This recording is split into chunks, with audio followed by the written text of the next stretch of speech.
Good afternoon, ladies and gentlemen. It's Rick Storlie with Sales Coach. And welcome to Coach's Corner. Every Wednesday at about 1 p.m. Central, I'll spend about 10 minutes with you tackling a topic on marketing and selling new homes and remodeling projects. So please let me know if you are here. And if you are, just go ahead and type something in the comments section. I'll try to get to it during this episode. And if you're watching a recording, leave a comment or question, and I'll use it. If I use it in a future episode, I'll make sure that you get credit for it. So today's topic is how many of your local businesses are affected when a new home is built or an existing home remodeled? So this was submitted by Susie Nelson. Thank you so much, Susie, for the idea. Here's the big question right now: is when do we reopen as a state? And so each of you has a governor who's wrestling with this. Some are farther along than others. Now, for a lot of states, most states, I believe, housing, new homes and remodeling is considered essential. So with that being said, selling and buying new homes is not essential. So while we've been able to build and remodel homes, a lot of times what happens is that our funnels have really dried up. And so engaging new leads and trying to get the people that were already in the pipeline when the pandemic hit is difficult. So I thought, or Susie actually gave me the idea of said, really, when you build or remodel a home, how many local businesses are affected? So we've seen unemployment rates skyrocket. So let's just take a closer look at this. This is a list that I came up with. And so if you think that you know of an item or a business that I've missed here, please just put it in the comments section. So let's see how many I came up with and if you agree. First of all, you've got your home builder and remodeling company. Then, of course, there's an architect or a draftsperson for the plans. Then we have number 3, our interior designer. A lot of those people are outsourced. Then we have our suppliers, so light fixtures, plumbing fixtures, hardware suppliers. Then there's usually a survey or an engineer company for site engineering. Then we have to excavate, obviously. If we're rural, we're going to be putting in a well and a septic. Then there's a concrete company for footings and foundation. Then we have our waterproofing company. And then we have a lumber supplier, obviously our building materials and windows. So our carpentry company for framing, electricians, plumbers, HVAC company, low voltage wiring company, our insulators, drywall company, siding installation company, masonry installation and supplier. So how many are we at now? Is that 23?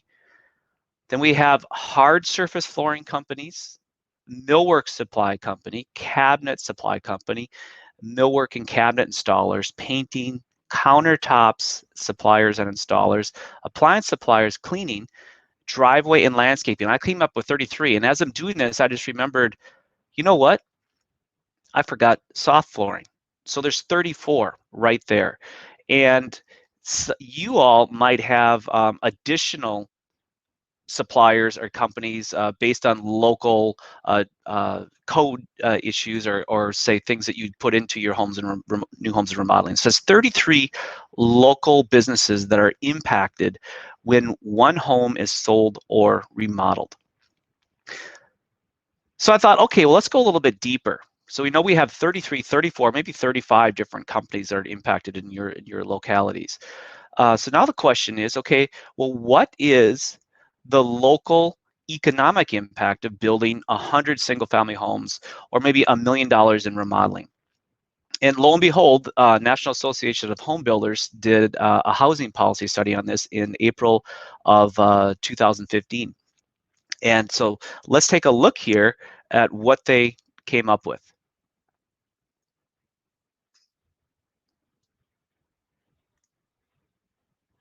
All right, so 100 single-family homes are built in one typical local market area. How does that impact your local market? Well, first of all, it produces about $29 million in local income. There's another $3.6 million in taxes and other revenue. That's for local governments, permitting, that sort of thing. And then about 394 local jobs. This is all based on 100 homes built in one locale. Now, once those people move in to the homes, what happens? Well, we get another $4.1 million in local income. There's another $1 million in taxes and other revenue for local governments, and another 69 local jobs that support businesses that would support those 100 homes. Pretty incredible numbers here. And this is from 2015, so I'm sure the impact is higher now. Now, for residential remodeling. So residential remodeling, let's say you do $1 million of remodeling. So one remodeler doing $1 million in one locale. That produces about $841,000 in local income, about $71,000 in taxes and other revenue for local governments, and then there is about 11.5 local jobs. So the ongoing impact is about $11,000 in residential property taxes because of the increased values of the homes.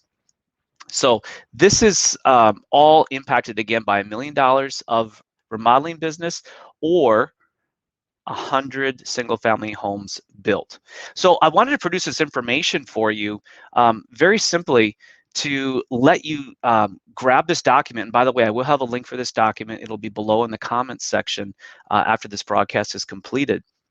So you can download this and you can start posting some of this content on your social media and use it in your public relations as we get reopened and hopefully people come back. Well, they will come back. It's just a matter of how fast to start building and remodeling their homes. So I want to leave you with a couple of final thoughts here.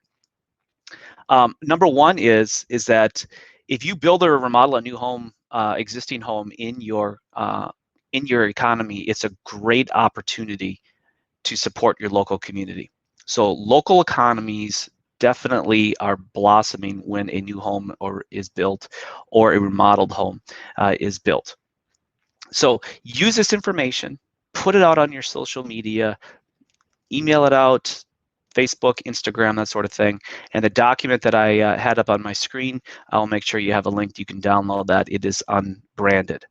So going forward here, please, if you have an idea for a future show, please send it to me. Our topic next week is going to be how to get prospects to commit to you in 30 minutes or less. And I have a sneak peek for this. This is will be in the link section below, also in the comments, or I should say in the comments section below. And this is part of my online academy, my Closing More Prospects Faster course. My academy is now up and running, and I want you to try it for free and tell me what you think. And so you can go ahead and you can download a video, a 5-minute video for how to get your prospects to commit to you in 25 minutes or less, and give you some scripts of things that you can use at that initial meeting with people. Hey, thank you so much for joining me on this inaugural episode. Again, I'm looking forward to any and all suggestions you have for future shows. And for my brothers and sisters in Christ, may the grace of the Lord Jesus Christ and the love of God and the fellowship of the Holy Spirit be with you all. Have a great day, everyone.